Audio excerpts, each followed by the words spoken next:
I have 14% battery, so wish me luck. I just want you to see these two images, and then you can click off.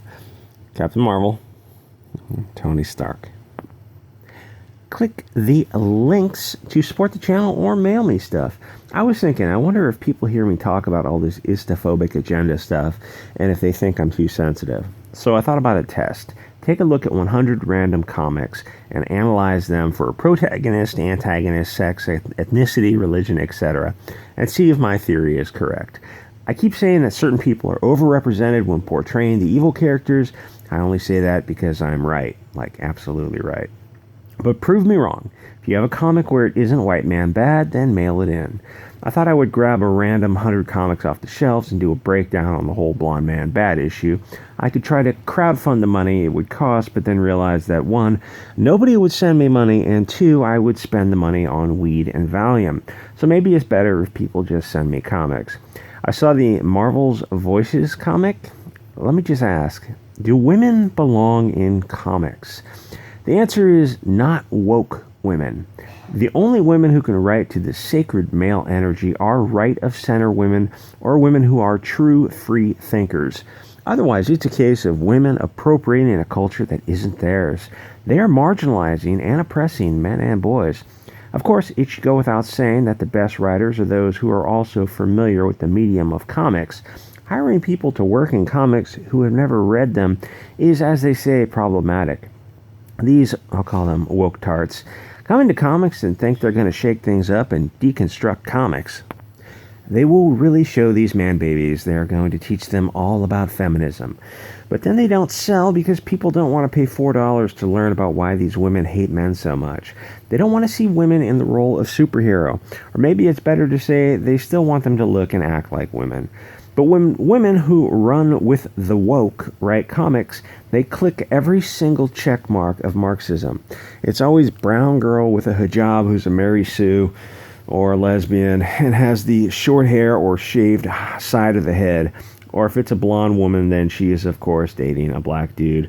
And none of the women have boobs or butts. They're basically men, which always makes me wonder, if you want to draw skinny men, just draw men. Oh, and the hijab and the lesbian thing. It's funny that those are two slots in the Matrix that never overlap. It's weird how they don't make the Muslim characters gay. I wonder why. I wonder why that is. They're trying to avoid the male gaze. Men want to look at sexy women. It might be big and voluptuous or petite and pixie, but it still has to be sexy. But woke women hate this. They've been brainwashed by the Marxist media to believe that beautiful, muscular men are great, but not beautiful women. Beauty supports the patriarchy. It's a weird double standard when you have 300-pound Faith with her boyfriend looking like a supermodel. The dude has a six-pack, and she looks like she drinks a six-pack for breakfast. They don't just work some propaganda in, they drown you in nonstop racism and misandry. It's the soft bigotry of lowered expectations. It's always the exact same tropes. Blonde man bad, and women acting like women don't generally act. Women aren't big and strong going off to fight the dragon and rescue the princess. That's the role of the man. The woman is the one to be rescued. If you want to make it a little woke, here's how you do it in a realistic way. You have the woman aid in the adventure by using her brain. Women don't have the same role in nature. You can still have women do brave things in spite of being the weaker sex, but you can't go so far outside our expectations that it destroys the willing suspension of disbelief. Yes, we get it that male superheroes are also ridiculous, but we accept them because as children we know that men are tall and strong and always out doing things. We have millions of years of men running around catching fish or throwing spears, and of women cleaning and preparing to kill. So women are going to have a harder time working in comics because comics are written for the sacred male energy. Maybe I should say a majority of women can't write to that male energy. There are some exceptions. If women want to write comics for females, fine. They can do romance-type stories where the dude thundercock with the six-pack bangs the supermodel with the huge jugs. But when silly women write for a general audience, you end up with Gail Simone, a middle-aged wine aunt. I know she has a kid, but she is channeling the spirit of a wine aunt. You get dumb people with big brain ideas of deconstructing the hero's journey or some stuff. First of all, these people think they're a combination of Nietzsche, Lenin, and Hemingway. They aren't. They are dummies with a master's in art history. Second, and I'm sure there's some comic book artist out there who's got that master's in art history up on their wall. Second, they forget that they're writing comic books. Put down the delusions of grandeur. Try delusions of competence. We're talking about the romance book concept. Give the customers what they want. Don't try to be smart and sneak in some stunning and brave BS. What these woke Marvel tarts want to do is write propaganda and get paid for it. Very few people want propaganda, or rather, very few people will pay for it on an ongoing basis. Just focus on writing stories that sell. You're acting like comics is just a graphic division of BuzzFeed. It's bad enough when estrogen-filled soy boys try to write. All their characters come across as, how do I say this gently, as dudes who love the cock. Probably because the writers want to be on the receiving end of a bukkake bath. Talking about you, Mark Waid. Oh, before I forget, some folks explained why chromium can't be square-bound, so my bad. Sorry, that was in a video I made yesterday. People get really sensitive about these things. I still would rather have something with a spine, so I guess that counts out, Ethan. I would rather have a higher page count also. 48 is too short. 88 is much more respectable. The thing is, it's the shipping that's the pain in the neck, so it works out cheaper per page if you just make a bigger book. You know, as an aside, I wish certain spurgy writers and artists in Comicsgate who are on their period would stop acting like little bitches and start working together. But I won't name names. Here's the thing about people joking about Comicsgate hitting $10 million. Maybe that is an exaggeration, but the mainstream competition really does suck. Kelly Sue DeConnick isn't a mythical construct. She's out there getting her stink on as many things as she can. At least 10%. Captain Marvel hit 1 billion, so she didn't melt down on Twitter.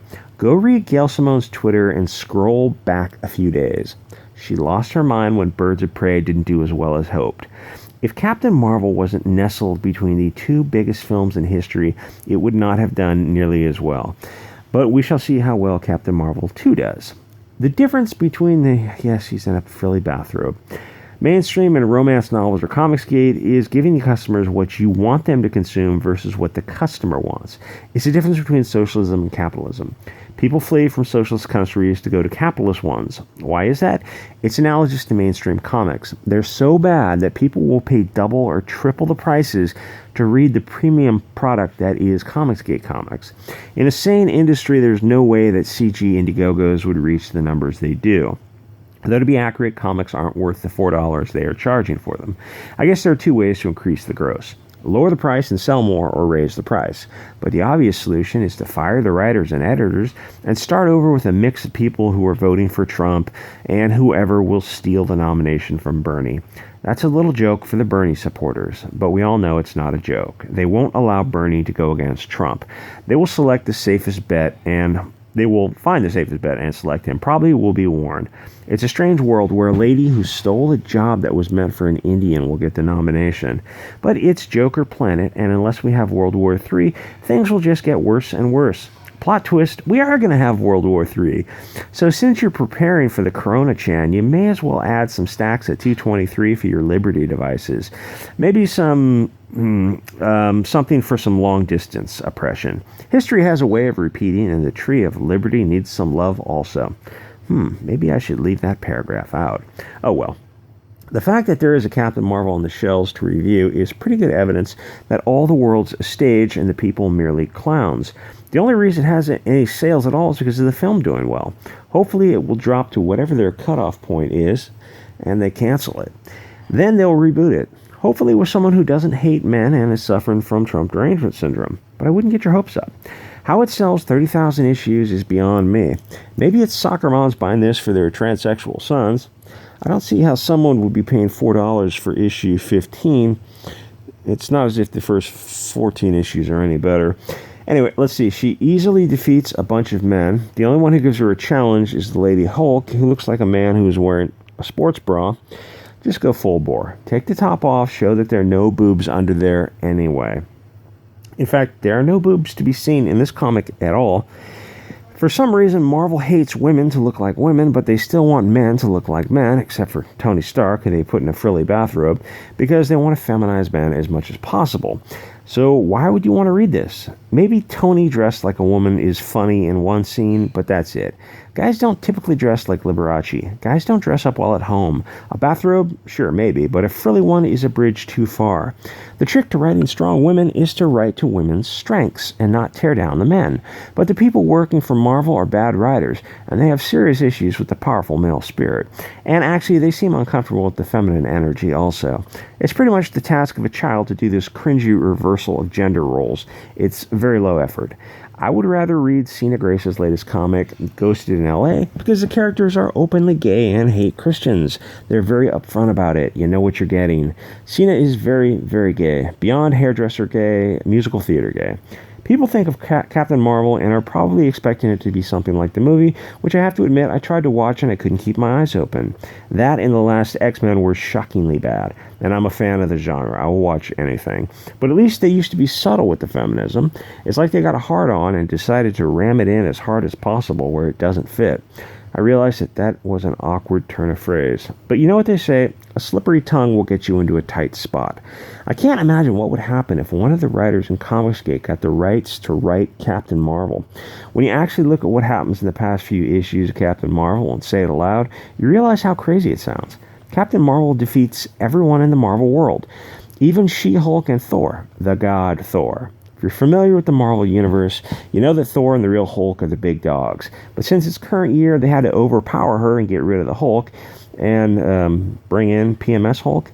Nobody wants to see a female Hulk. It looks exactly like a man, but stunning and brave or like whatever. We're deconstructing gender roles here.